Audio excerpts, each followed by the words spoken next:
Um, Honorable Guest of Honor, Professor Abdallah Ibrahim from Zanzibar Agricultural and Livestock Research Institute, our Honorable Vice Chancellor, Professor Philbert Vumilia, Vice Chancellor of Mwenge Catholic University. We had to have the Tanzanian Agricultural Research Institute Director General here, but he will join us tomorrow if I understand very well.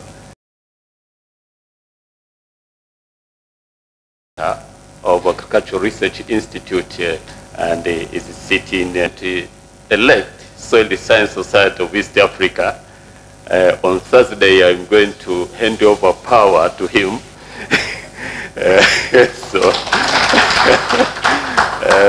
So you're very much welcome. We have Professor Dr. Karen van Kampenhout.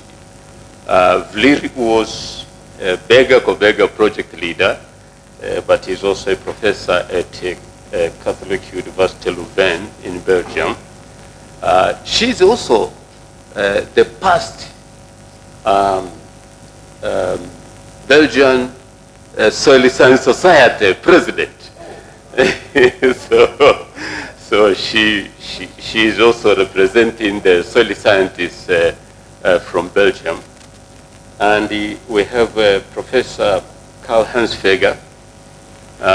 He's also the past president of the German Soil Science Society. So he's representing the soil scientists from Germany, and has been a long professor at the Technical University of Dresden, TU Dresden. He's now Professor Emeritus. And we have now Dr. Menja introduced our presidency from the society in East Africa.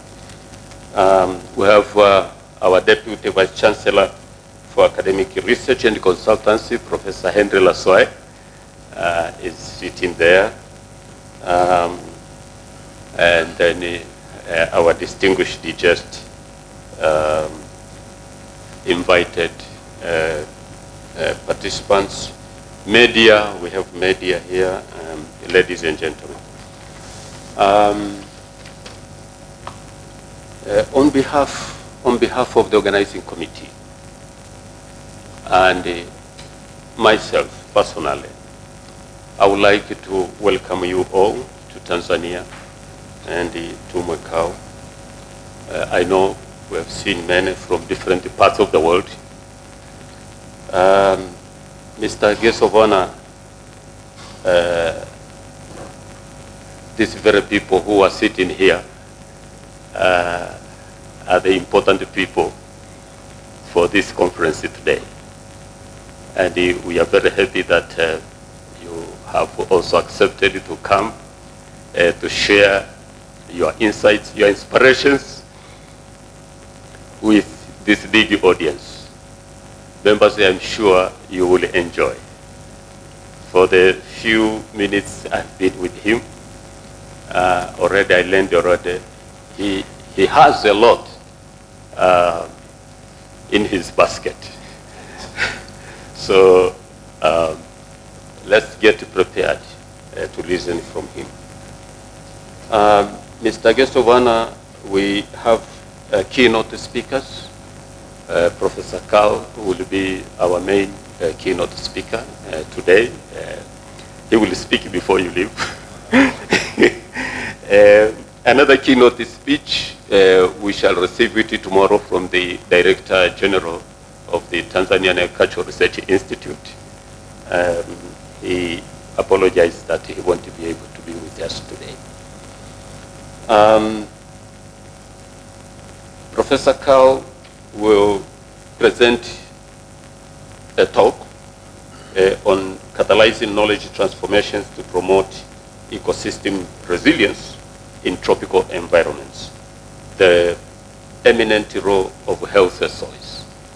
So you will present later. I'm just I'm just making them to salivate.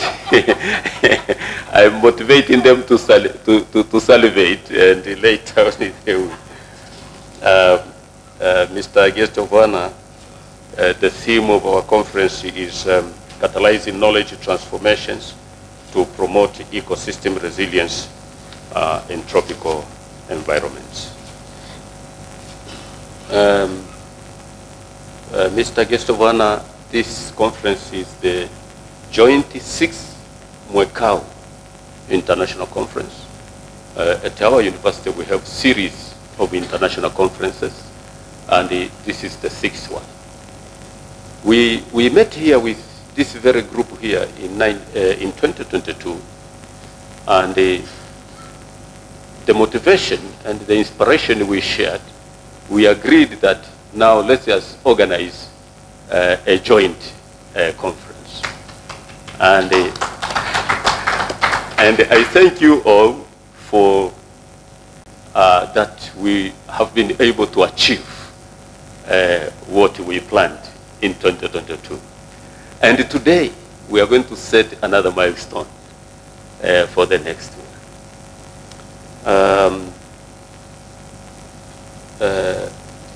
So, Mr. Guest of Honor, this conference has materialized having received a wide range of financial, material, and human resources support. I would like to thank the following organizations for supporting the conference. The Vliriwas Bega kwa Bega project made me talking a lot about the Vliriwas. And Professor Karen is the pillar in this enterprise. We have received a lot of support from KU Leuven in Belgium. We have received a lot of support from TU Dresden. You see they're here. We have also received the support from MWECAU Next Generation Leadership Program. We have a program here which train youth ready for the next generation. And they also supported us. Many conference sponsors and organizations who supported several participants to attend this conference. With these few remarks, may I now request the Deputy Vice Chancellor, Academic Research and Consultants of MWECAU to say a few words, and thereafter invite the Vice Chancellor to deliver his remarks, and then the Vice Chancellor will invite our guest of honor to share with us what he has. Thank you so much.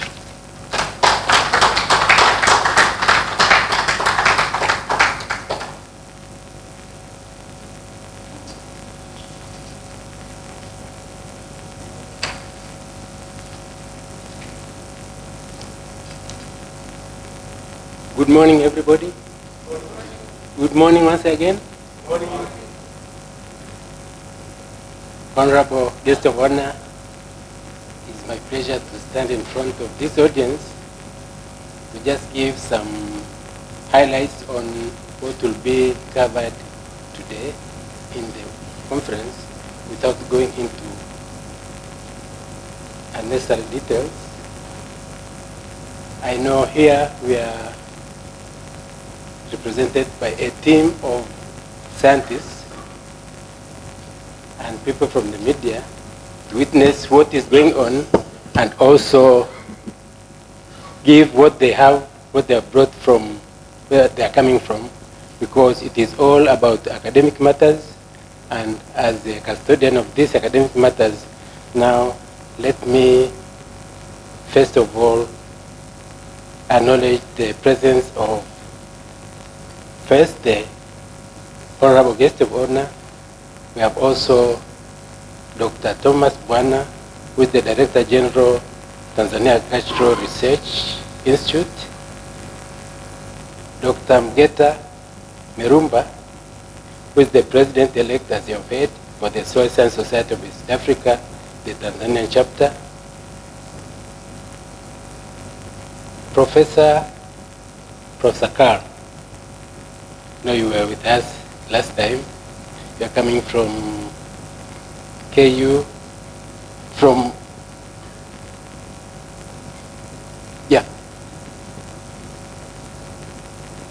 KU, from TU Dresden in Germany.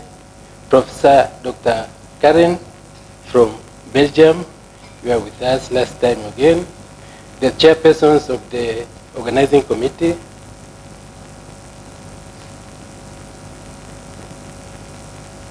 Presidents of Soil Science Society of East Africa. Chapters. Distinguished participants, invited guests, media, ladies and gentlemen.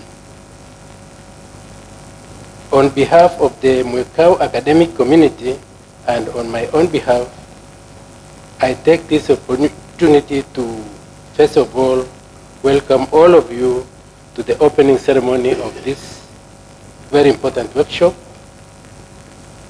the title of which you can read. You have read from the projection.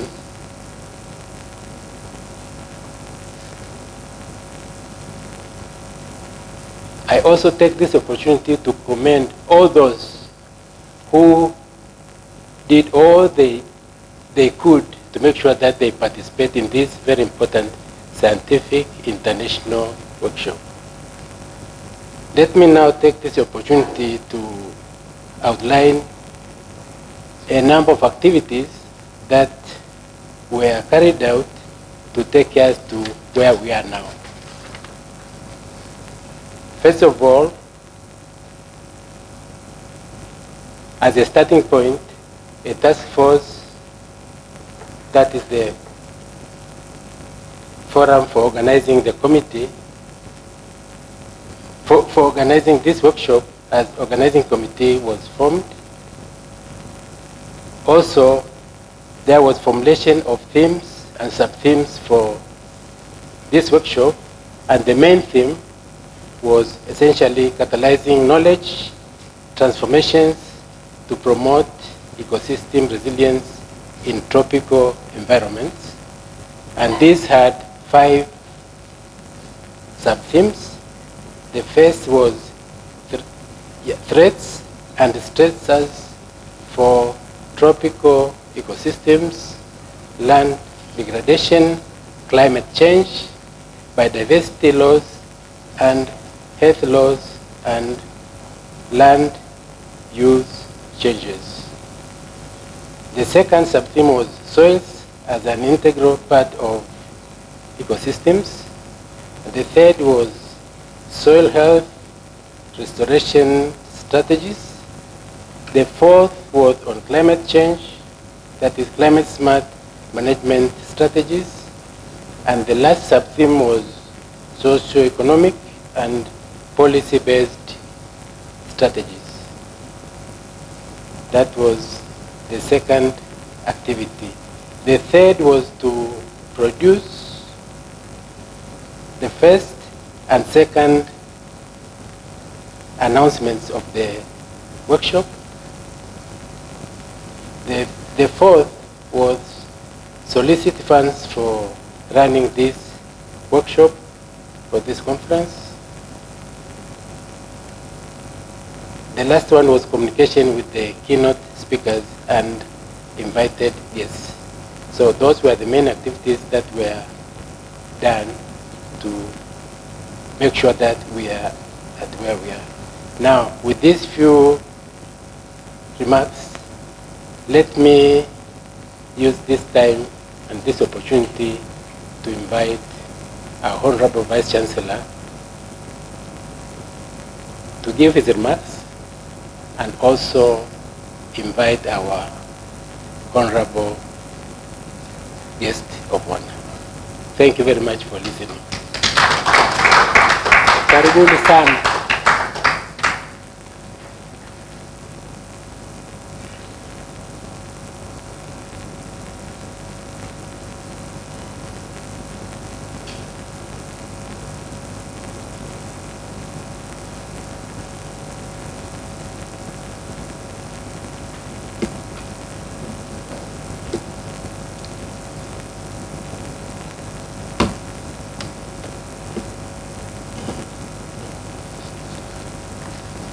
I am going to be very brief so that we can catch up with time. Allow me to stand on the protocols already established without failing to acknowledge the great work that was done by Professor Leaders Kimaro and his organizing team. Thank you very much. Ladies and gentlemen, good morning.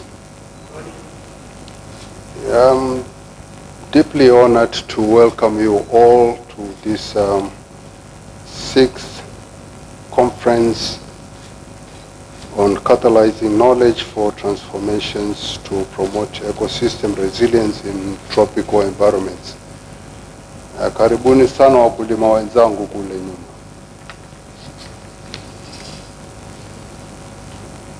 I thank God for giving us this opportunity to be able to gather for this conference.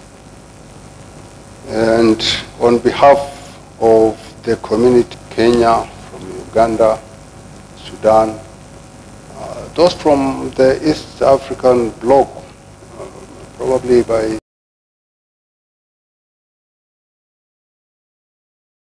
welcome, very, very much welcome.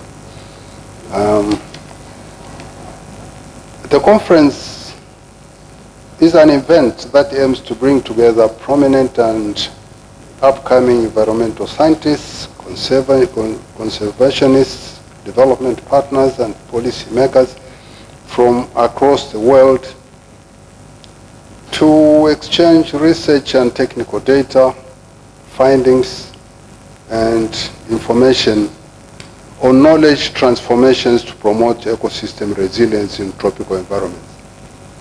And that's why I ended by greeting my colleagues, the farmers, because I am a farmer myself, and I know what is happening across our land. So, as research findings that will be shared in this conference are one of the ways to forge pathways to unravel the interconnected problems hampering the understanding of threats to soil health and socioeconomics in tropical ecosystems to meet emerging local and international. 7 to 8 years I've been struggling with my farm and I don't know what's going wrong, so I hope to get answers. The overall of this conference is catalyzing knowledge transformations to promote ecosystem resilience in tropical environments. And tropical ecosystems are services and products. However, we experience that high population densities, in particular in mountainous ecosystems, services. And as I'm talking, we are living here under the slopes of Mount Kilimanjaro. And for those who have maybe studied a little about the Kihamba projects, they will realize that this mountainous area is now facing a very big challenge, a very big problem. People used to grow coffee around this area, and it's like they have stopped growing coffee with the exception of a few plantations that are owned by settlers from outside Tanzania. People used to grow food crops like maize and beans, and they would grow those crops twice a year. Now they can hardly grow once a year. And even then, the harvests are very minimal. So what are the answers? I'm glad you're here. High elevation landscapes are hotspots of biodiversity and endemism and hold significant potential for soil health through the ecosystems they encompass. Tropical landscapes include a diverse array of ecosystems ranging from montane forests to grasslands. Often, the expansion of agricultural lands in marginal areas, including steep slopes and soils with shallow depth and low fertility, threatens the stability and resilience of these ecosystems. So current land use practices in most tropical ecosystems are not sustainable and result in loss of soil cover and severe soil erosion, leading to rampant land degradation, which is often irreversible. In such phenomena, only resilient ecosystems continue to provide essential ecosystem services such as food, clean water, timber production, and stable climate. Hence, suggesting appropriate strategies to manage the impacts of external drivers and stressors such as agricultural encroachment, population growth, poverty, expansion of invasive species, and accelerating climate change is of paramount importance. Therefore, this joint 6th MWECAU and 30th Soil Science Society of East Africa International Conference is emphasized to harness the experiences, knowledge, understanding, and opportunities of tropical ecosystems, not only by sharing ideas, but also creating a platform, excuse me, but also creating a platform for addressing the challenges that are threatening the stability and resilience of tropical ecosystems, which will eventually provide solutions for building sustainable, inclusive, and resilient societies. Organizing a conference such as this one is, of course, expensive and needs more resources and support from all partners. And in this, I would wish to extend my sincere gratitude to all who played a significant role in supporting, planning, and making this conference happen, as it was mentioned by the chairman of the organizing team.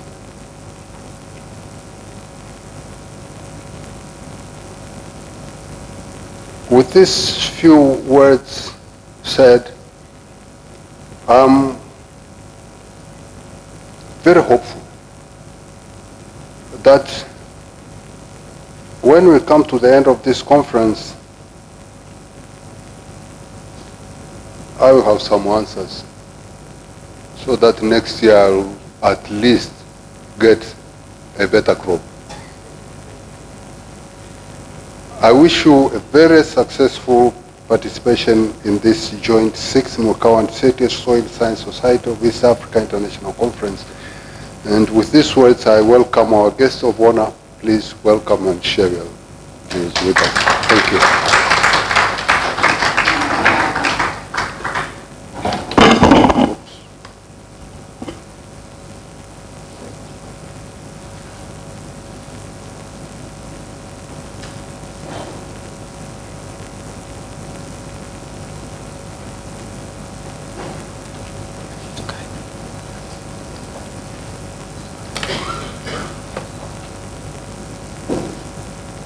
Habarini za asubuhi, mmeamka vizuri.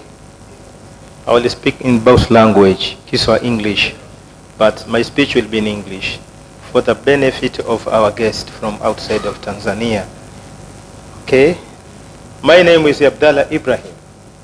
I am a Director General of Zanzibar Agricultural and Livestock Research Institute. But before that, I am an academician for 20 years from university, from the State University of Zanzibar. And then in the last 5 months, appointed by the President as a Director General of Zanzibar, Saliri. Okay, first of all, I want to thank God again for being here. We are very healthy, all of us. I believe that. And the prayer is accepted by Almighty God. Amen. First of all, I want to thank again Professor and Father Philbert Vumilia, if I'm correct, your name, for welcoming me and invite me to be a guest of honor in this important event of today. I know that there is a different type of people come from different countries who are representing their organization. Thank you Belgium for your support. Thank you our friend from Germany and other institutions for great support. Without you, I don't think that this event will happen. But today we are here, all of us. Our Vice Chancellor, Professor Philbert Vumilia, Deputy Vice Chancellor, Academic and Research and Consultancy, Professor Henry Laswai. I think I speak correctly. Yeah. Okay. Chairperson on Organizing Committee, led by Professor Kimaro. I will not forget this name always. I know Kimaro. Director General of Institutions. I know that Dr. Mgeta is here as well. Directors and head of institutions and companies who are here today with us, scientists and the participants in general, without forgetting farmers. Thank you, farmers, for coming.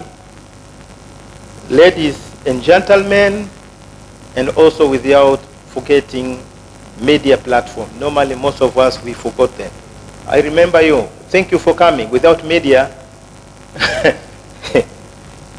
okay, dear distinguished guests, esteemed colleagues, and dedicated participants, it is a true honor to join you today as we reflect on one of the most urgent and the timely challenges of our era, which is catalyzing knowledge transformation to promote ecosystem resilience in tropical environment. But here we mention in tropical environment. To me, I can say globally, not tropical environment. But let's continue with tropical. Tropical ecosystem from lush rain forest and vibrant coral reef to fertile wetlands and mangroves are not only biodiversity hotspots, but also it supports system for millions of people in our East African countries, neighboring and globally. Yet, tropical environment is under mounting pressure from climate change, biodiversity loss, land degradation, and unsustainable land use.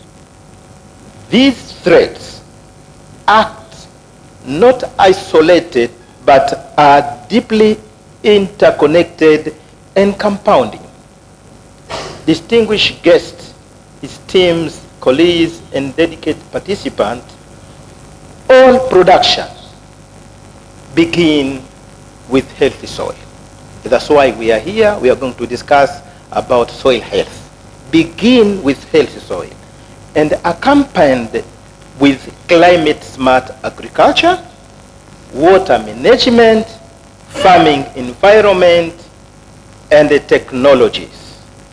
Soil is not that beneath our feet. Instead, it is a living, breathing system that sustains plant life, store carbon, and sequestration of the carbon, purifies water, and support biodiversity. Yet, across tropical regions, soil is rapidly declining due to over-exploitation, erosion, pollution, and poor land management practices. And so, we must embrace a variety of strategies within the 3 days we are here to have sustainable soil management for healthy soils, reducing erosion and restoration of vegetation across landscapes. Allow us to rebuild the soil structure and the fertility over time. These changes, like deforestation, these challenges or changes also, erosion, pollution, and climate, weaken the natural services. We rely on food security, clean water, and climate stability. To address this complexity, we must move beyond piecemeal intervention toward integrated, inclusive, and knowledge-driven strategies. Here I want to repeat again. To address this complexity, we must move beyond piecemeal intervention toward integrated, inclusive, and knowledge-driven strategies. This is very important to me. Distinguished guests and esteemed colleagues and dedicated participants, restoration has to begin and spread through health soil, watershed management, agroforest, biodiversity, and biodiversity conservation. At the same time, we must scale up climate-smart agriculture, production, and productivity of crops, livestock, fisheries, forests, while building resilience and reducing green gas emission. However, to achieve mission strategies for us is to have tremendous result and having tremendous result and outcome. We should have common understand and brought together our expertise. That's why we are here.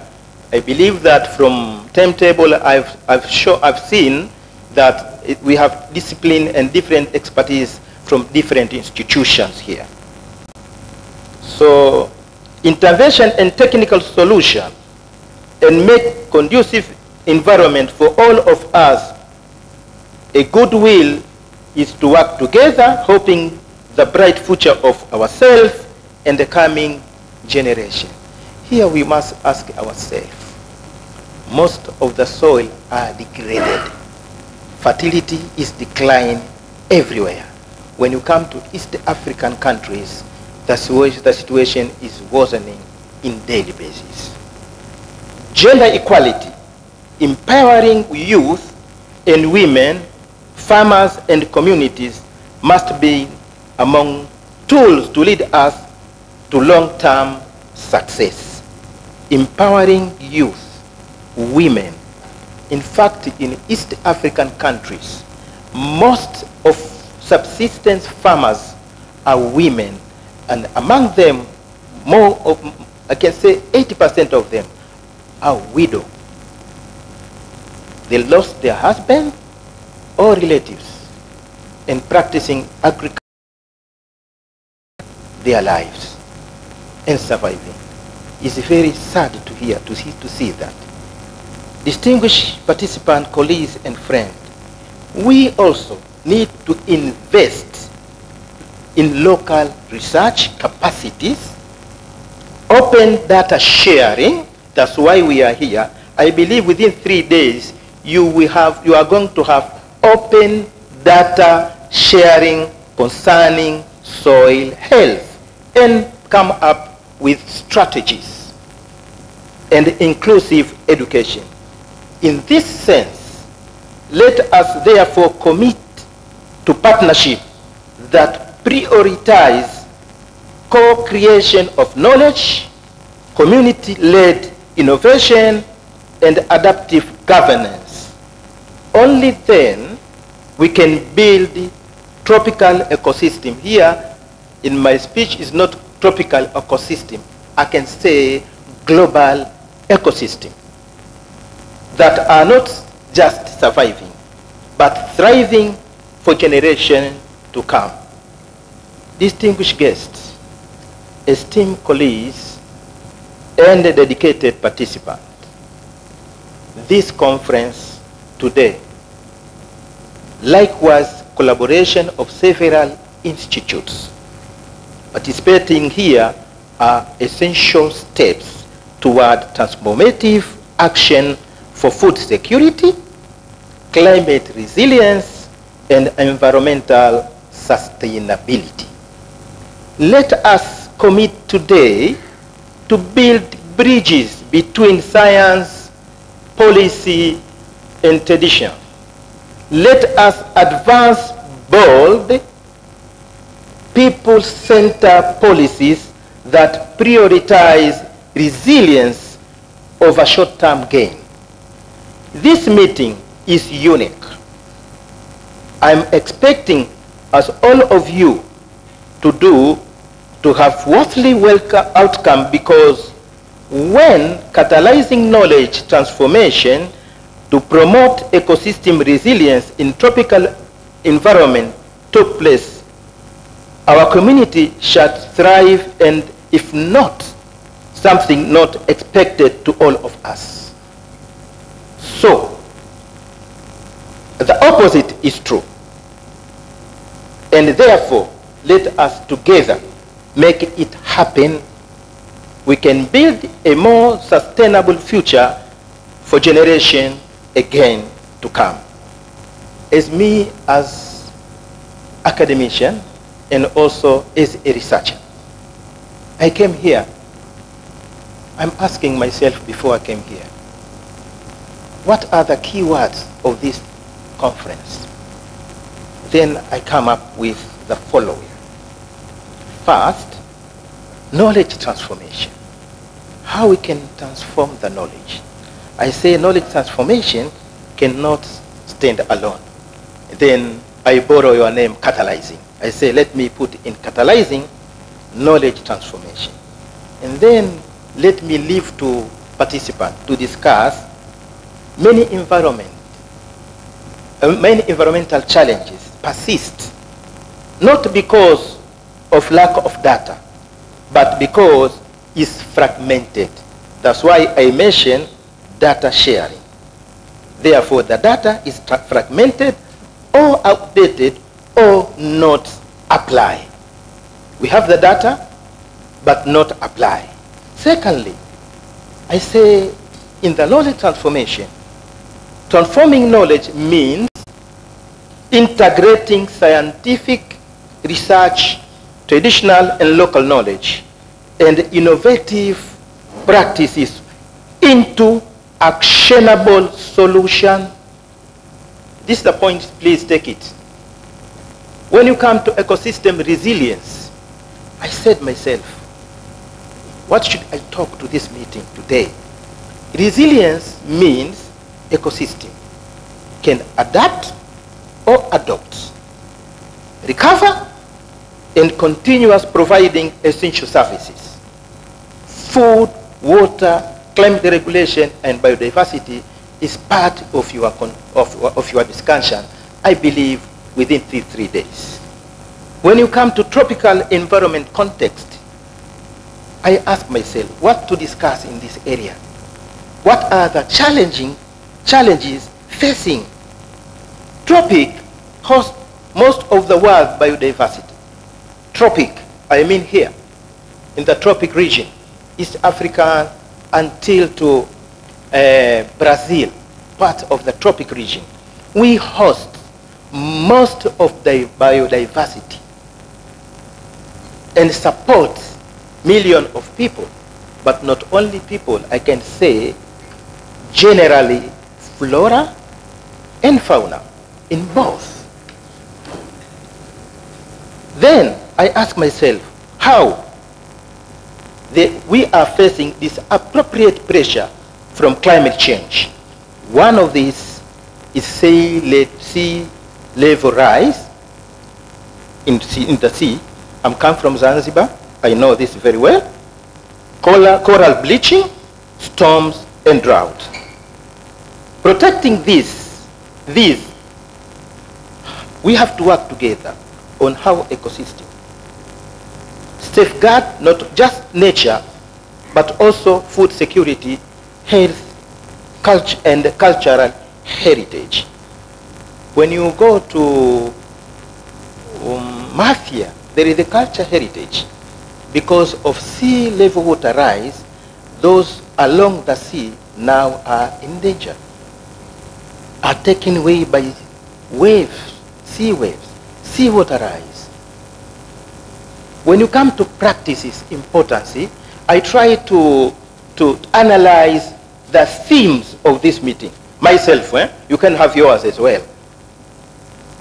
Practices importances.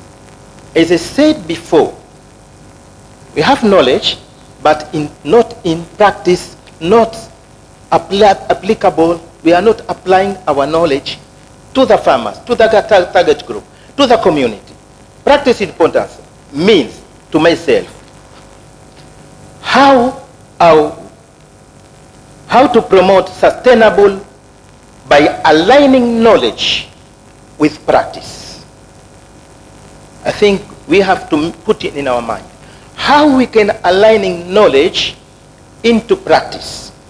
The community, they don't want only knowledge, they want to do practically. And this is the challenge we have.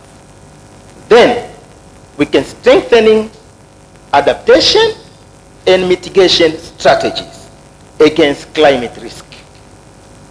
Encourage inclusive governance where local communities, scientists, and policymakers co-create solutions. And finally, support global SDGs in Paris. This theme, I try to see, we have 17 Sustainable Development Goals set by UN.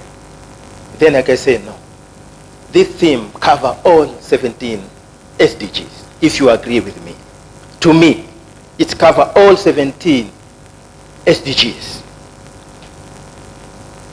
Before opening this conference today for 3 days, when I was student, 36 or 30 something, 34 years ago, I was a student in Tengeru. At that time, it was really Tengeru. On the highway from Arusha to Moshi, I used to see plenty of animals. And in the back of Kilimanjaro International Airport, you can go there. When you are on the plane, you can see the giraffe, the antelopes, the many animals are there. When you come from highway, you can see the animals are crossing. Nowadays, there's no animals. We convert fertile land, healthy soil into human habitats. Who to blame?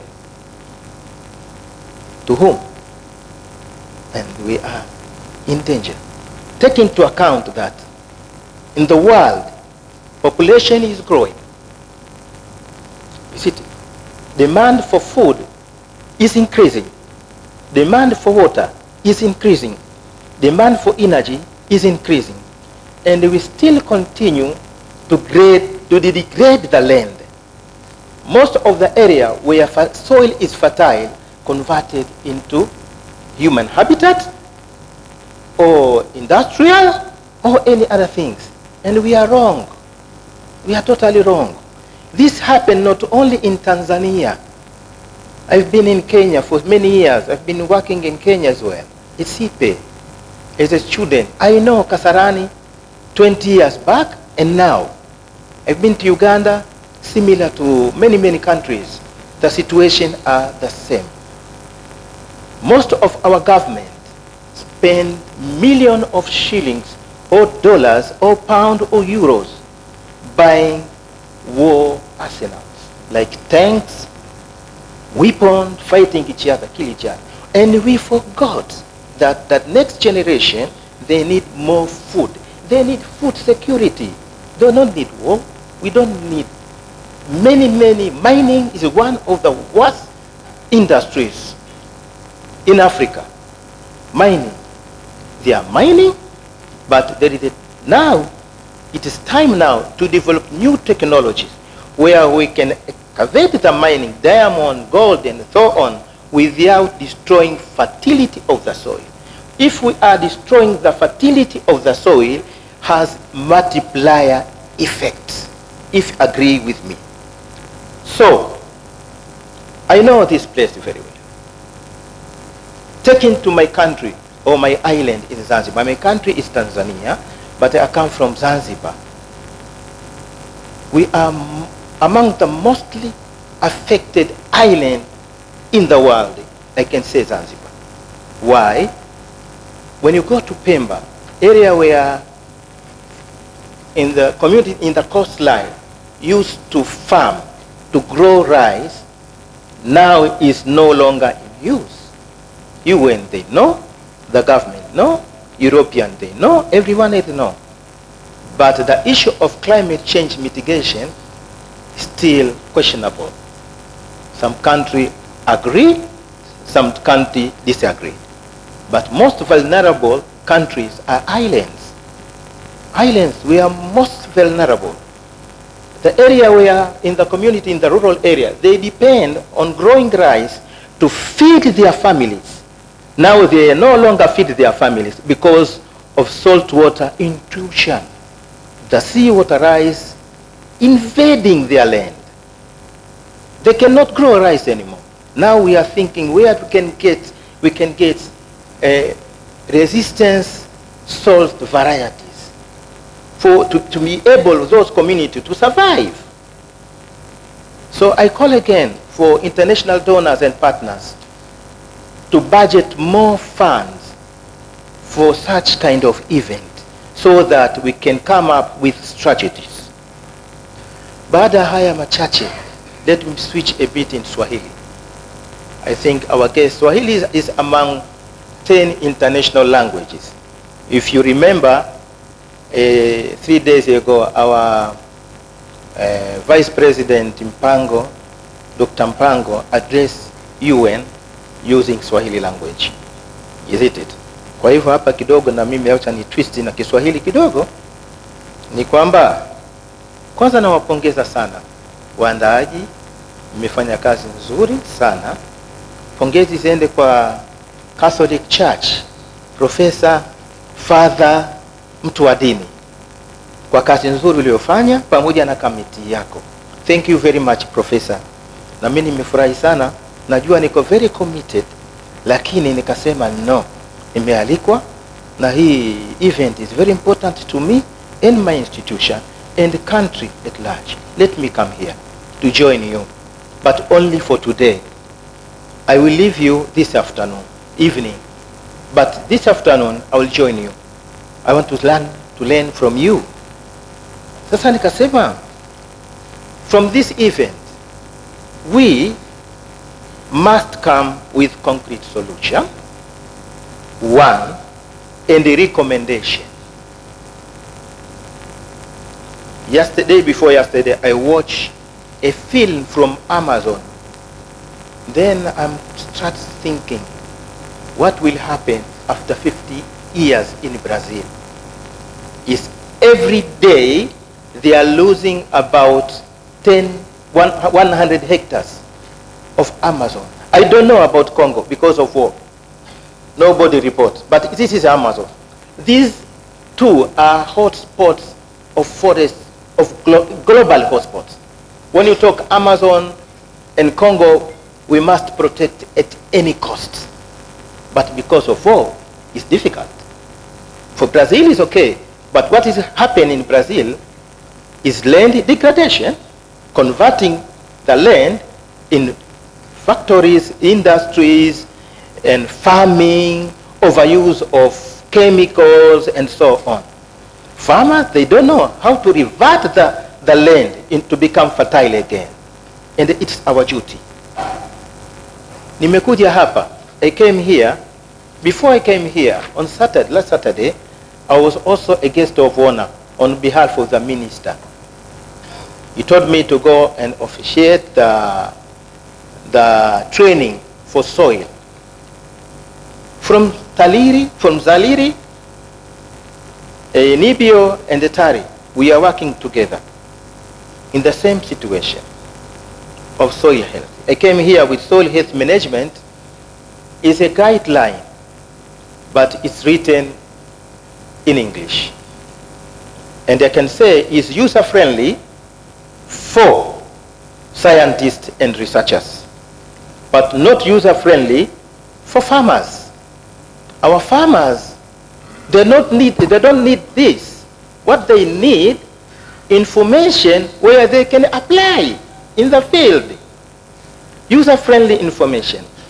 And as I said before, most of the farmers are living in rural areas, subsistence farmers. So they don't need all of this. We must sit down again, 3 institutions, Norwegian Institute of Bioeconomy, Research, TARI, and Zaliri, to make it user-friendly article. Tutatoa hichi kitabu, mimi nitakiacha hapa. You can share among yourself. Na naamini kwamba Dr. Mgera yuko hapa, anakijua, na atavitoa vingine kukupatia. Kama itawezekana daktari, naomba sana, kama vitu viko hapa TARI Tengeru, basi naomba wapatiwe wote hawa. Hata hawa wageni wetu. Prof, I will leave to you. All of you too. You can share this. Okay. Kwa hivyo naomba sana, hii guideline wapatiwe. Nafikiri huku Tanzania mbele ni wengine wameshapata au bado. Lakini MWECAU profesa naye apatiwe. Jengine ambalo nataka kulihimiza kabla sijamaliza kutoa opening ni kwamba baadhi ya watu, some of the participants want to join you, but because of limited resources hawakuweza kuja hapa. Kwa hivyo nafikiri I request to you to organizing a committee for mobilizing resources for the next meeting. Think twice. Professor amesema kwamba anategemea next event meeting tutakuwa na presentation nyingi, kutakuwa na posters and so on, publication. Kwa hivyo naomba sana kwamba tu organizing committee msivunje, na iwe combination ya locally and foreigners, to find a way where we can get fund to facilitate every year. We should have this type of event. Kama mmeanza since 22, basi endeleeni. Naomba hilo sana, ili kuwawezesha na wengine waweze kuhudhuria. Mimi mtu wangu Dr. Mgenda alivyoniambia, kama Dr. Masudi, why don't tell me kama unataka kwenda hiyo pesa mimi nitatafuta, na hata mimi nimeamua kutumia pesa yangu mfukoni kuja ku attend this event because I know it's very important. I say let me budget myself buying air ticket to come and join you. Is it? Kwa hivyo nimejitolea mimi mwenyewe kuja. Kwa hivyo jingine ile ambalo naliomba sana kabla sijatoa open hii, la mwisho ni kwamba to my fellow Tanzania, na sisi tunapewa maagizo from the government of Tanzania, ni kwamba hivi we are heading to election. Na ile nimeambiwa niliseme katika every event tunatakiwa tuseme, Tanzania ni nchi ya amani na utulivu. We are here today because of our unity, is it? And peace and unity of Tanzania. Ndio maana hata wageni wetu wako hapa wanaenjoy. Sio rahisi mkutano kama huu ukaconduct Somali au Darfur au Eastern Congo. Do you agree with me? Because of the conflict. Lakini Tanzania tuna peace. Be proud of peace and stability. Kwa hivyo nakuombeni, in 2-3 weeks to come we are heading to election. Na nakuombeni sana to maintain our peace. Peace is very important. Si ndio? Na ndio maana watu wanaenjoy, investors wanakuja, our friend from Belgium, from Germany and many countries, from Sudan and all they were here. Tunategemea, tunapenda sana hata Sudan, Somali, Uganda, sehemu za Congo, Rwanda, kuwe kuna peace. Peace is very important. Nafikiri dunia ifikiri tena budget pesa nyingi katika masuala ya soil. If the soil is not healthy, what will happen? Food insecurity, biodiversity disruption. Are we together? Sea water rise because we are going to cut the tree. I remember for those coastal area in Pemba, hawana pesa, wanakata mangroves to survive. Kwa hayo niliyozungumza, na naomba radhi kwa kutumia muda wenu. Sijui kama nimeutumia vibaya, lakini nasema hivi, let me announce in Kiswahili. Baada ya haya niliyozungumza, na pongeza tena waandaaji wa kazi hii, na wapongeza sana MWECAU Mwenge Catholic University kwa kazi nzuri mnayofanya. Professor na nyinyi nyote, the door is open to Zaliri for collaboration. Currently tuna collaborate na hawa Norway kwa masuala ya udongo, soil, ku conserve soil. Kwa sababu tunajua kama udongo hauna healthy, matatizo ya dunia, tutakuwa na food insecurity. Baada ya haya machache, sasa natangaza rasmi mkutano huu leo umefunguliwa rasmi, na asanteni sana kwa kunisikiliza.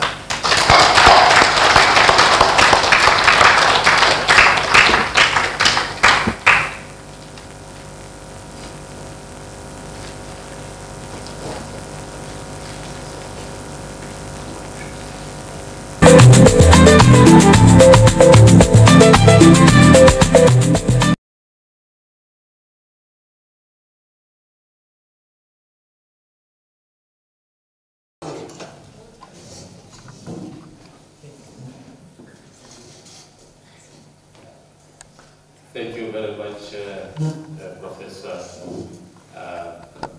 Ibrahim, for your well thoughts, inspirations, and insights.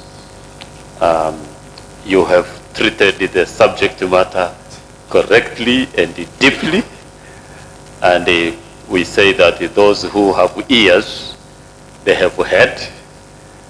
And we have taken this seriously, and it will form the basis of our discussion in all the presentations that will follow after here. We are going to now start our technical part, and this technical part will be officiated by Professor Carl is a Professor Emeritus, retired professor but not retired. He has been working at Technical University of Dresden in Germany as a professor for 30 years. So many masters, graduates, PhDs have passed in his hands. He has established several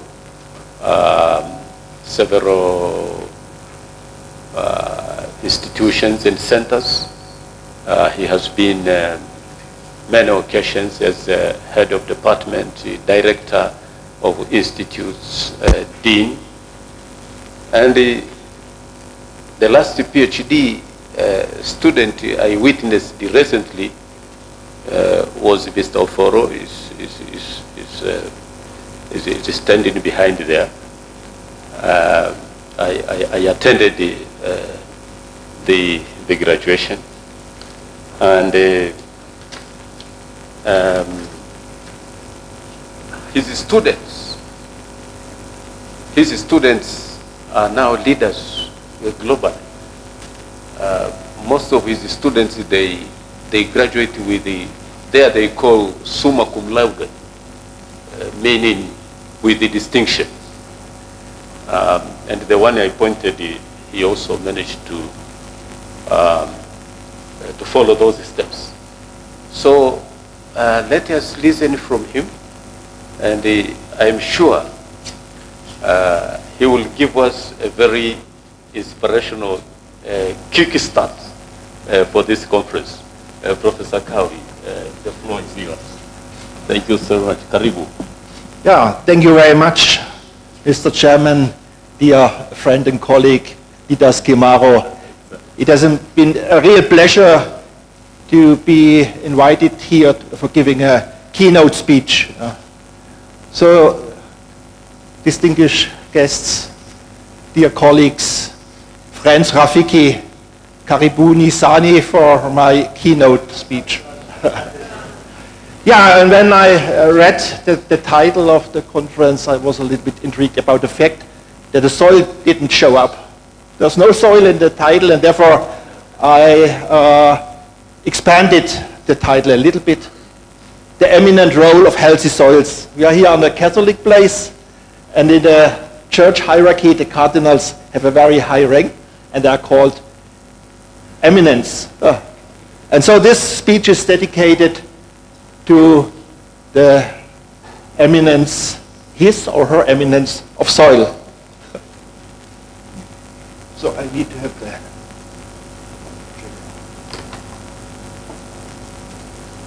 Yeah, we are talking about tropical ecosystems. Why do they matter?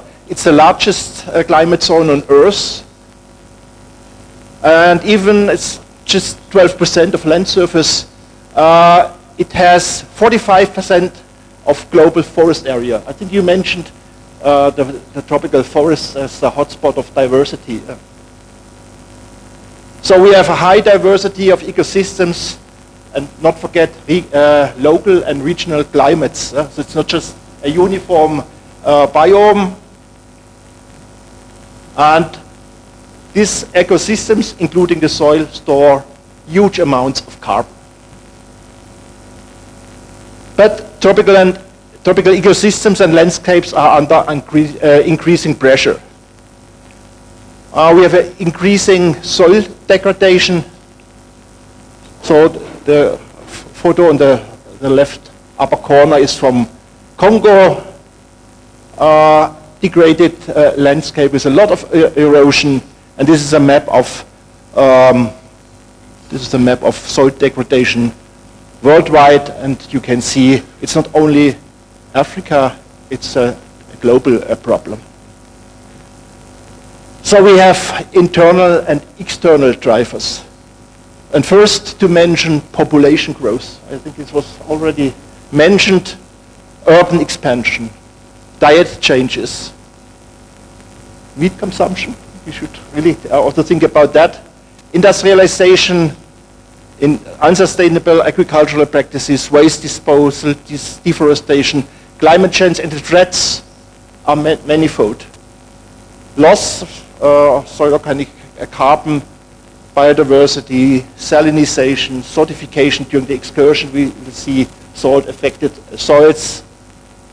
We have nutrient losses, imbalances, erosion, pollution, and a lot of effects and consequences, such as deterioration of ecosystems and landscapes, food insecurity, both the quantity and quality, climate change, maybe the most important challenge of our days, violence, war, social inequality, poverty, and finally migration.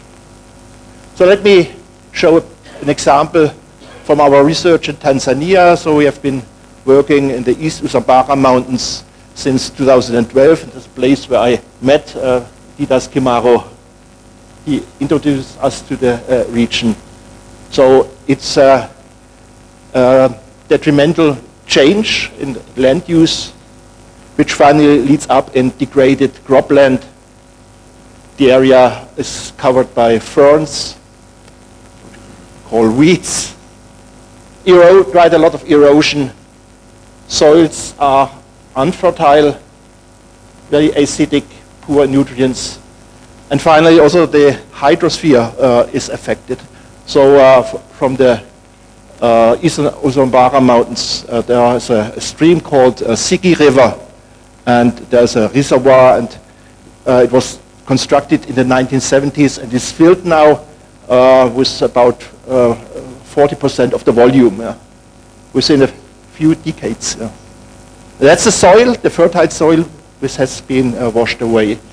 This is a recent map from a study by a Tanzanian PhD student.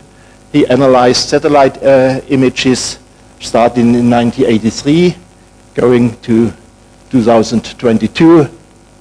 And this is a nice, what they call Sankey diagram. So this is the forest, this is agricultural land, tea plantations, and so on. But the most important thing is that 1983 we had 360 square kilometers of forest land, and now we have only half of that. And in contrast, the share of agricultural land, of cropland, increased. So human societies and their livelihood depend on ecosystems, and there are multiple services. And I think all of you know this triangle which was brought up within the framework of the Millennium Ecosystem Assessment about 20 years ago. We have the supporting, we have the provisioning, we have the regulation and the cultural services, and the soil is more or less involved in each of the topics under the 4 categories. And even soil formation is named in one of the categories. Oh. However, we have a high, still increasing population, high demands for ecosystems. So this belongs together. And the problem is that we need to have them at the same time. And therefore there are, I think, quite a lot of conflicts. And I think the most important thing is the uncontrolled expansion of agricultural cropping activities. And in the tropics I've seen many examples, not only in Tanzania, cultivation at steep slopes which you should not touch, and also very shallow and less fertile soils are used for agricultural purposes. And this endangers both the stability and the resilience of the ecosystems and the provision of ecosystem services. So this is a theoretical graph, what resilience means. So we have a stable state, could be somehow stability, but the most important thing is you have this shoulder in the graph, and this is a prevention from a change. So this is a bowl, and if the bowl goes to the next state, then it might be a bad state, and this is caused by various disturbances. So we should really keep the resilience. So resilient ecosystems are characterized by their adaptability, flexibility, and ability to cope with change and uncertainty without shifting to alternative stable states. Just to give an example from a recent publication on forests, so the same graph, and this is the forest, and the changes in forest lead to a lower resilience, so the bowl can easily go to the next depression, and this is degraded area, or even savanna if you think about the change in climate.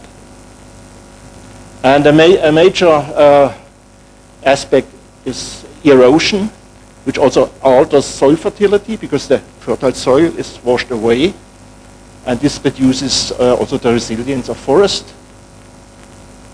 This is a table from that publication. So with undisturbed forest and then agroforestry, you have not a lot of disturbance.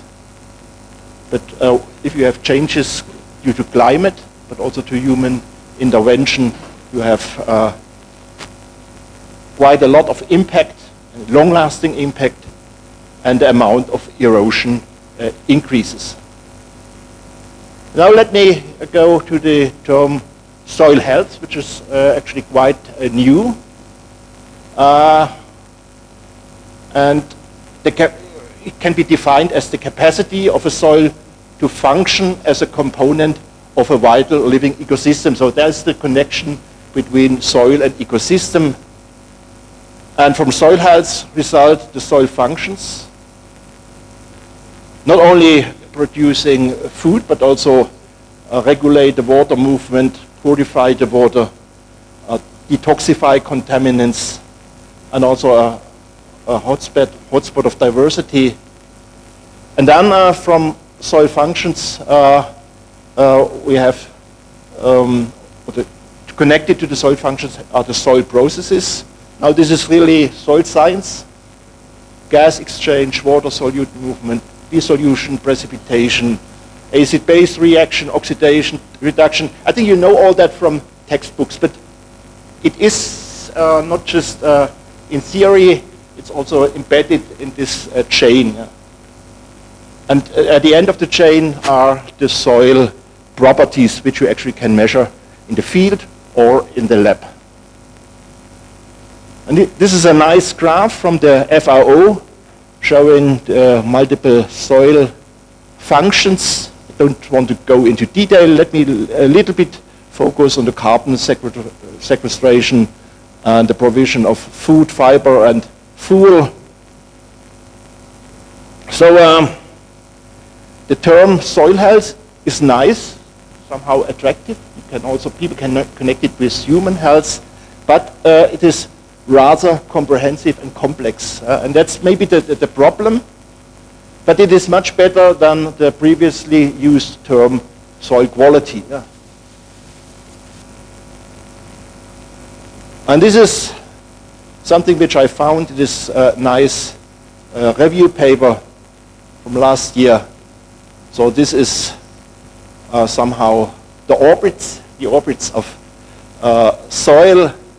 So soil fertility is very narrow. It's just focusing on production, agricultural production. Then soil quality, which came up about 30 years ago and included also the functioning of soils in ecosystems.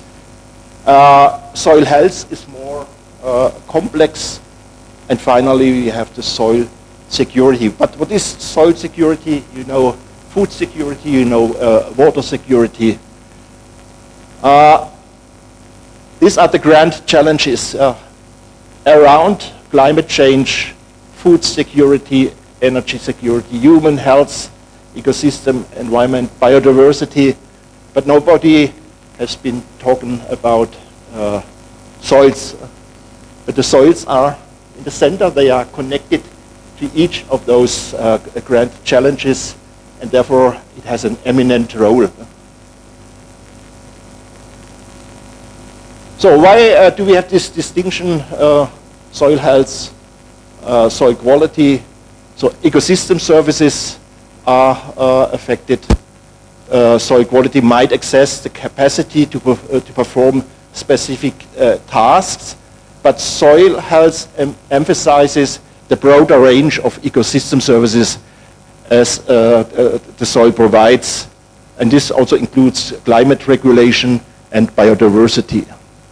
When it comes to management, soil health encourages practices that foster a healthy living soil ecosystem, and soil quality might simply measure the outcome of those practices. And finally, which perspective comes out from that?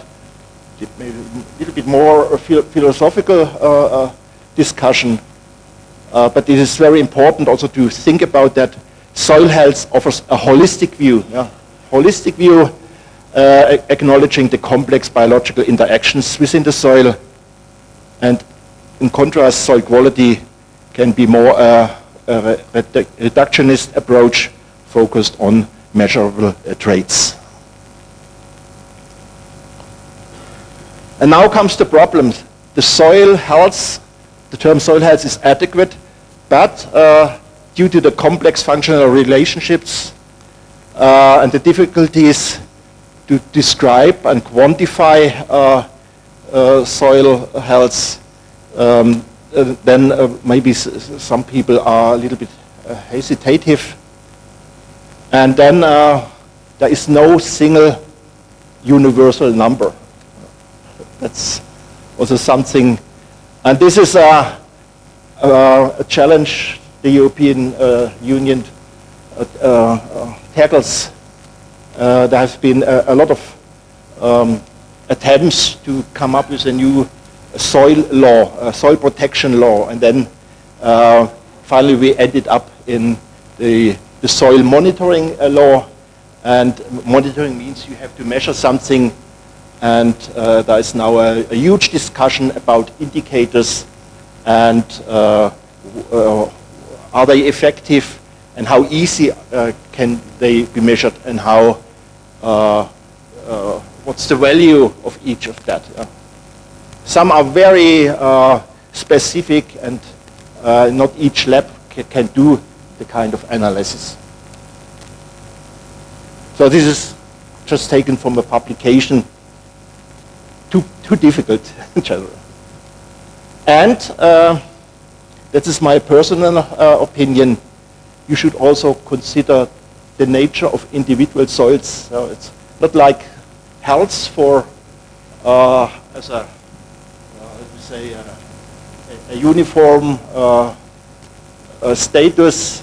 Like humans, you have old people, you have young people, you have different genders, things like that, and then this should also be considered when you talk about soil health.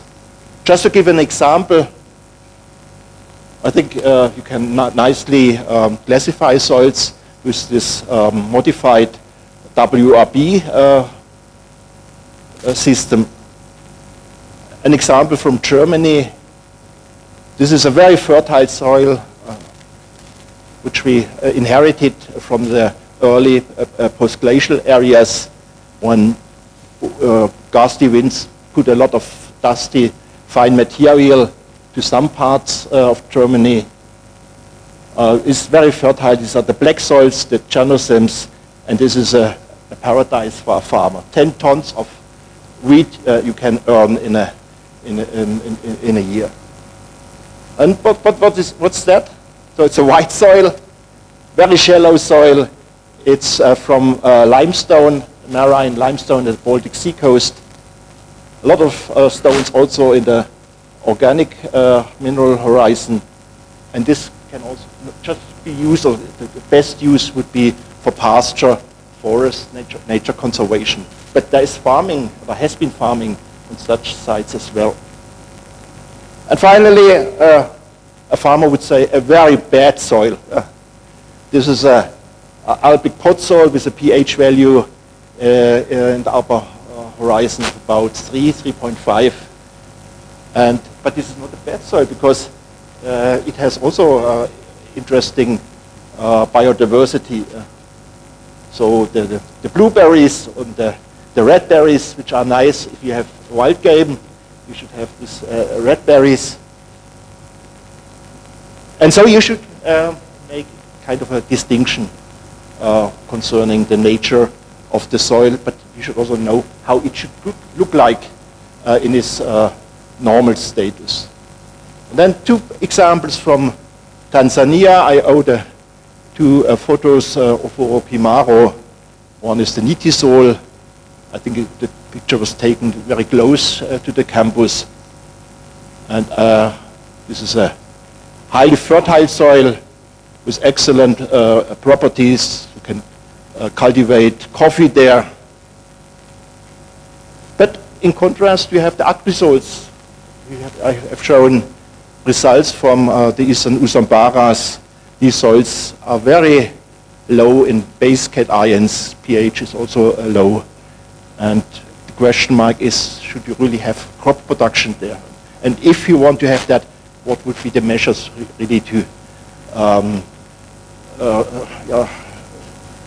manage the soils, even improve them? Yeah, another reference to theology. This is ex nihilo, nihil fit. Nothing comes from nothing. You have to come up with solutions, with strategies, and this is not a given situation. And therefore, let me go a little bit more in this practical part of soil health. So, in principle, we have 4 groups of measures. Of course, erosion control. And there are many good examples. In Kenya, I learned about the Fanya geoterracing system. Then keep or increase diversity and activity of soil organisms. They are part of the soil. It's not just pH and available phosphorus or potassium. Then the sustainable management of organic matter. This includes crop residues, the regular application of manure, not just mineral fertilizer, compost, and more recently biochar. This will also be a topic in this conference. Biochar, and there are quite a lot of chances, opportunities, but also risks. And finally, the control of the pH value, which is a very important parameter for soil quality and also soil health. So you should think about liming or rock dust application. It's not just limestone. You can also apply basalt, for instance. But it can be very difficult and also expensive. Just two examples from Europe and North America and Africa. First, what we call the regenerative agriculture, which is a holistic and adaptive approach to farming. It enhances and restores natural resources by focusing on soil health. So soil health is in the center, biodiversity and ecosystem resilience. So we have now all three components of this conference and the target of this system. And this is just a comparison.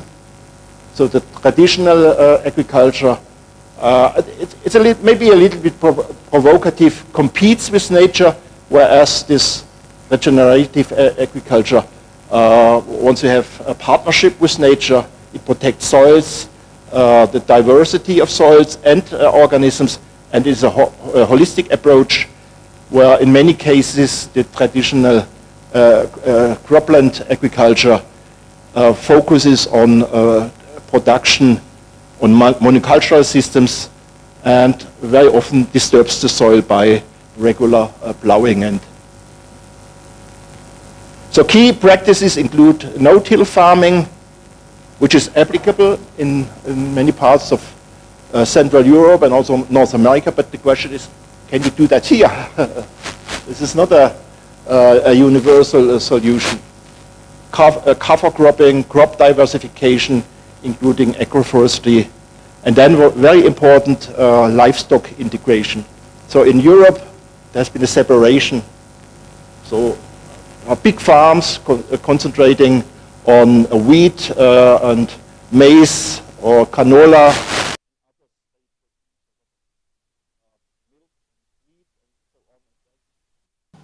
No connection.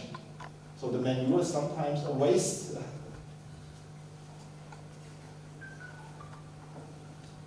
So the ultimate goal of this regenerative agriculture is to create sustainable and profitable food and farm systems that work in harmony with nature.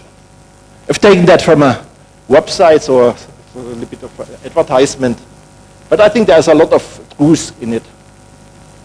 Yeah, and then traditional, the case of Africa, I think you mentioned that during our excursion on Saturday. Traditional farming in Africa is very often soil mining, of soils for nutrients. And there, this is something I read. I do not have a lot of experience with that. You have fairly nicely adopted the system of integrated soil fertility management as the framework of the green revolution.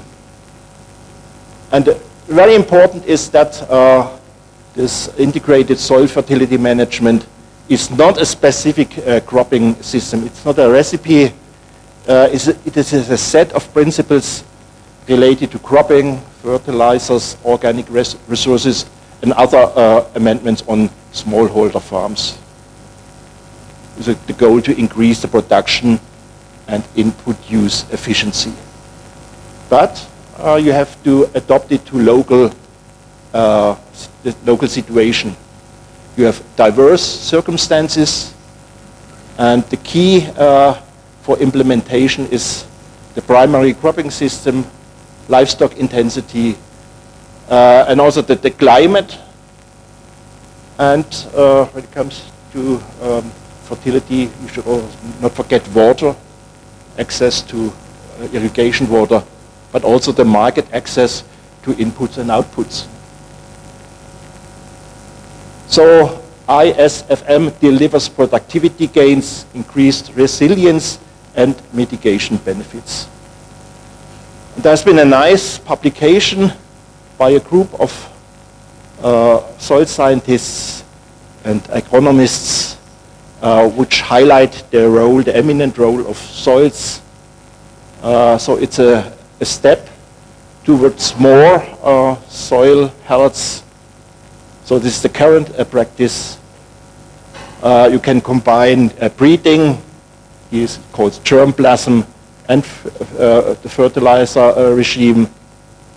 Then you can combine that with organic resource management, and then you can add also local adaptation, and you see it's a step towards more efficiency, and in the same time you can also increase the knowledge of the stakeholders. But as you can see, there are differences. So this is not a universal recipe. There are different responses. This is a responsive soil, a fertile soil by nature, and this is a less responsive soil. So you also have to consider that. Then an example from another publication of this group. This is the crop production for maize, and you can see here clear effects. Yeah, catalyzing knowledge transformations. I thought, I asked myself, what is a catalyst in that context? So in pure chemistry, a catalyst lowers the activation energy. You add something, and then the reaction you want to have occurs quicker and more efficiently. Yeah, but if you use artificial intelligence and the internet, you come also up with other meanings of catalyst. So this is the chemical definition. It can also be an accelerator or an impulse, an incitement, motivation, and so on. Yeah, so it's not just a technical term, it's much more.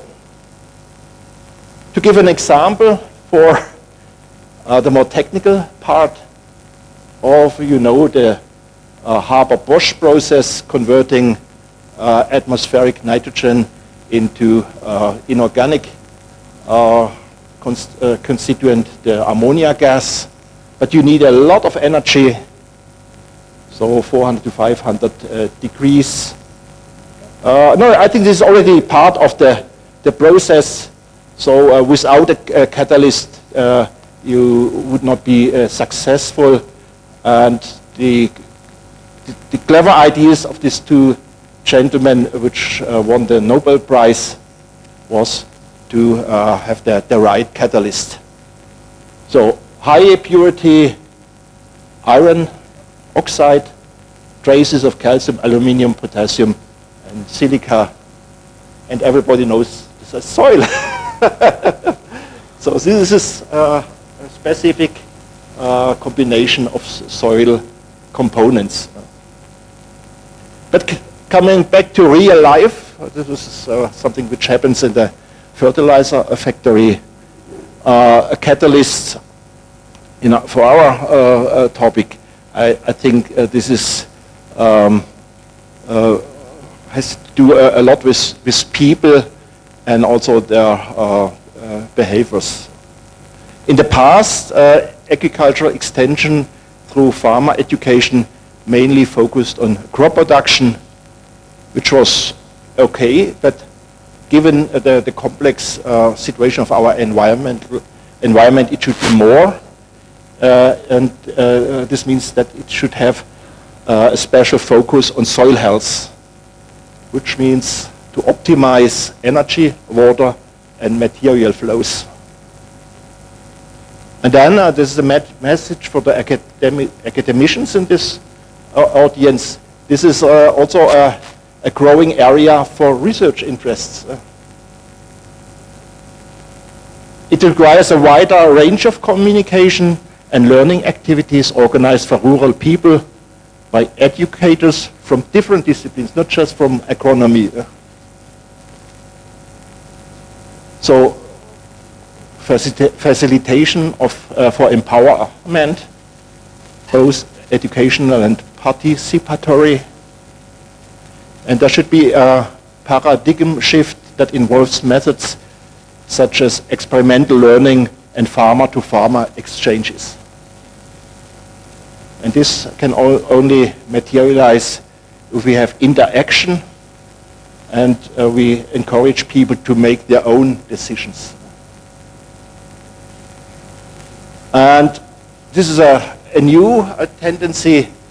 You can use instruments like living labs and lighthouses to implement these goals. What are living labs? They are open innovation ecosystems in real life to test also the methods and develop methods. They are based on a systematic user co-creation approach that integrates research and innovation activities. They cover or include communities and or multi-stakeholder environments. And a good example for this is the Living Lab, which you have established here on the campus.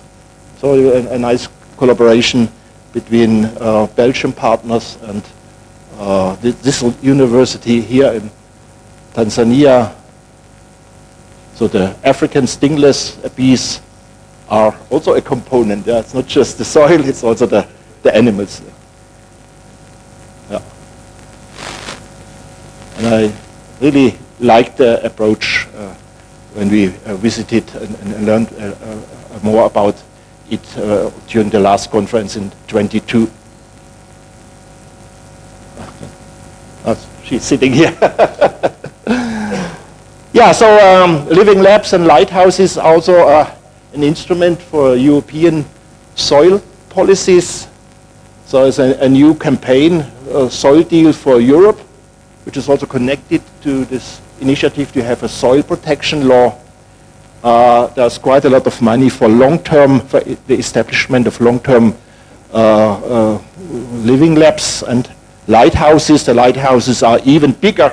So this is a European addiction lighthouse, but I think these living labs are also quite good. I don't know if you really have to have lighthouses. So my conclusion, soil degradation is a serious problem, jeopardizing the resilience and functionality of ecosystems.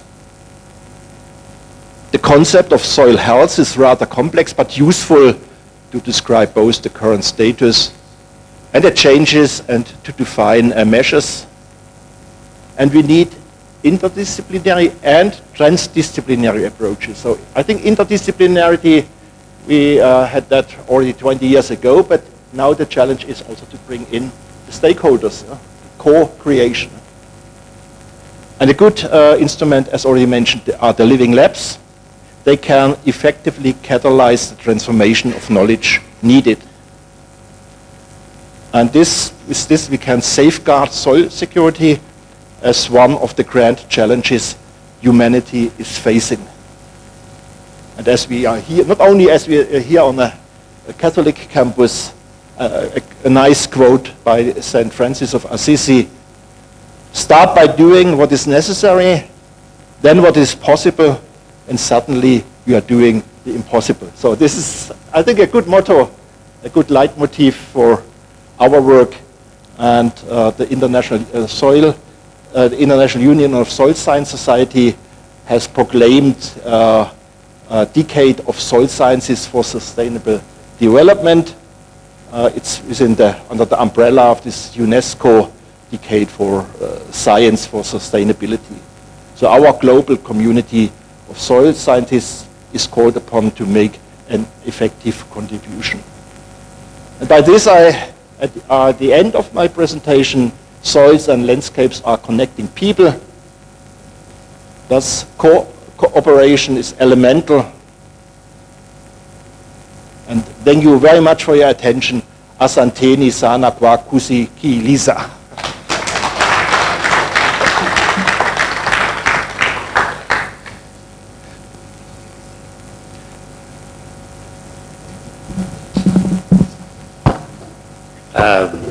Thank you very much, Professor Kao, for this inspiring lecture and all the collections of the knowledges. As our guest of honor put it this morning, I think you have now started transforming our knowledge towards practices. We are really running short of time. I will burning questions so that Professor Kao can or comment or whatever, so that Professor Kao can maybe elaborate a little bit on what they said. Please, anybody wants to volunteer?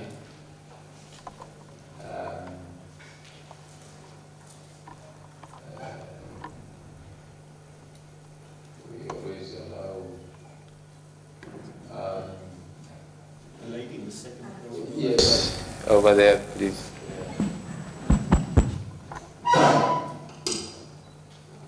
Thank you, Prof. Thank you for mentioning about the stability of approaching other activities that can be made instead of degrading the soil. And we thank MECAU very much for enrolling us in economic activities such as beekeeping, the stingless bees, where we found that we may get other economical activities by using maybe the local trees and other source of plants to make it worth. So I think this traditional changing of not to degrade the soil very much is the activity that most farmers need. We need some other activities that can bring income, especially for these farmers, which are very small and almost a quarter of an acre, inherited years and years, where we get income for healthy, for education, for what. So I thank you for that, but can we see how we can get these activities in productivity and economy? Thank you. Thank you very much for your comment. I fully agree with what you said. And I think during the conference we have lots of opportunities to discuss that, and notably during the two excursions where we also can discuss with farmers and other stakeholders. Please let us applaud for the lady. This is our farmer. That is our farmer. We started working with her and her group since 2022, and she's here. You can see now she's speaking like a professor who has been in the field for. Let's applause for her again. Thank you so much. Any other one before I invited the Secretariat to guide us? One more question. I see like you're murmuring. You wanted to comment? Yes. Thank you so much, Professor. Emmanuel Odema from Uganda. It's a pleasure to have participated and attended the the presentation. I'm thinking about an area that has not been talked about that too much, especially in the East Africa region, of how conflicts are now affecting the soil ecology. I come from a region where, for example, we are hosting over 800,000 South Sudanese and DRC and other refugees in our country. That is the northwestern part of Uganda.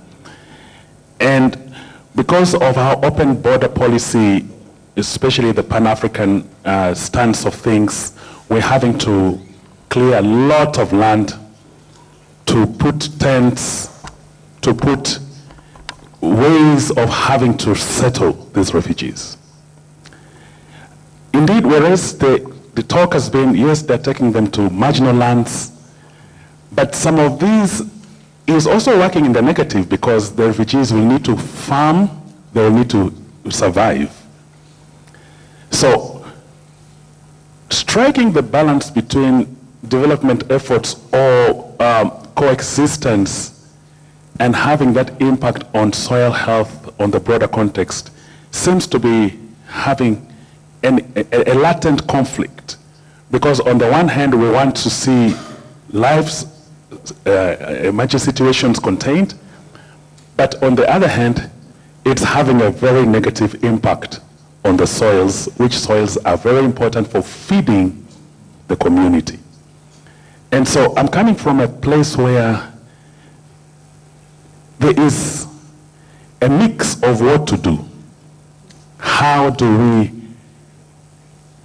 keep secure, but also protect the soils to feed the community or the population? I don't know what your thoughts on this would be, but it's a very difficult situation that I thought I could bring to this house. Thank you. Yeah, thank you for your very valuable contribution.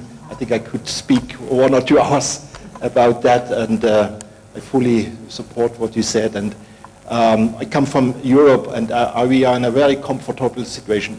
Even always somebody is complaining that we do not have so many conflicts as you have, overpopulation, and notably these problems of ethnic conflicts, migration due to war, inequality.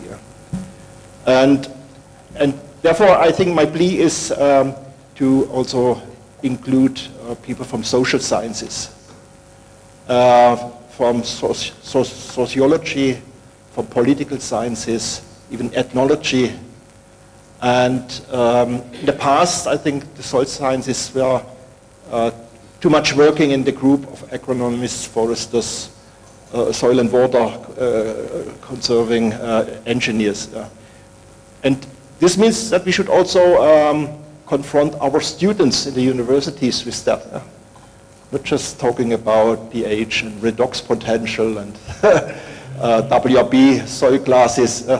We should also have at least an idea for the conflicts, and that we need, let me say, input from other disciplines.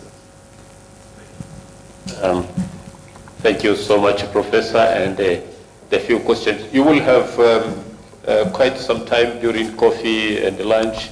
Professor is here, and he will even join us in the long trip to Tanga, to the coast, where we are going to see maybe mangrove.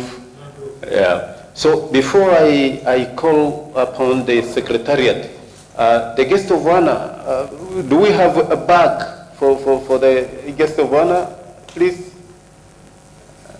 And the Vice Chancellor, because we came, we didn't have time to stop over there. So if you can bring their bags here, that is the only present we can give our guest of honor to remember this place and recall the many years he was in the northern part of Tanzania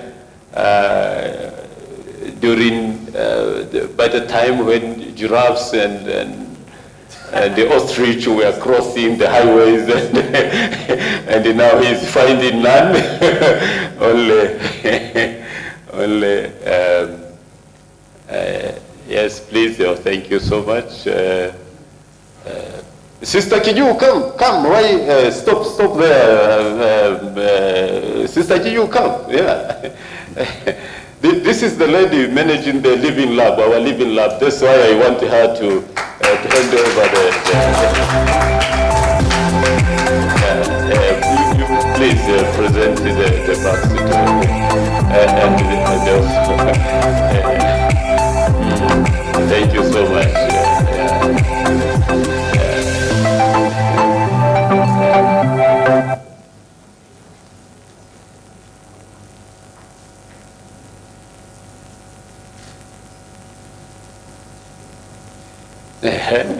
Yes.